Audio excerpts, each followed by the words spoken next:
Good morning everyone. আজকে সকালটা খুব ভালো লাগছে। গরম তো অবশ্যই আছে, কিন্তু কিছু করার নেই।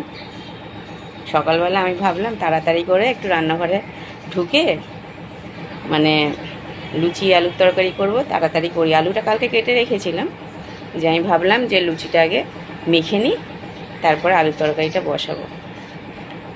গিয়েই দেখি, কি দেখি জানেন? চলুন আপনাদের দেখা।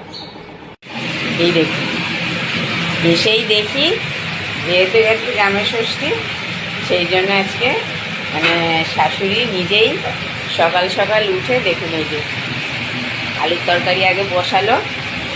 বলছে যে আজকে তোর পুরো ছুটি, তোকে কিছু করতে হবে না। বলছে আমি ময়দাও আমি মাখবো, লুচিও আমি করবো। এই হচ্ছে মানে জামাই আর শাশুড়ির এই হচ্ছে ভালোবাসা প্রমাণ, ঠিক আছে? মানে এই দিনগুলোতে সত্যি কথা, মানে জামাইদেরও যেরকম দায়িত্ব থাকে, জামাইদের থেকেও শাশুড়ির বেশি দায়িত্ব থাকে।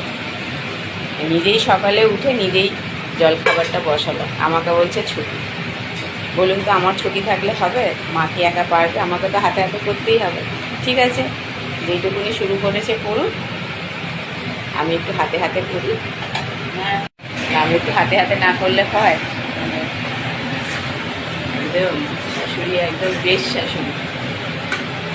চলুন তাহলে, বেশি কিন্তু বাজেও না, 1:30 বাজে। তাই তাড়াতাড়ি উঠে একদম ঝটপট করে তাহলে টাটা, কাজ করতে শুরু করি, নাহলে দেরি হয়ে যাবে, সবাই চলে আসবে। টাটা।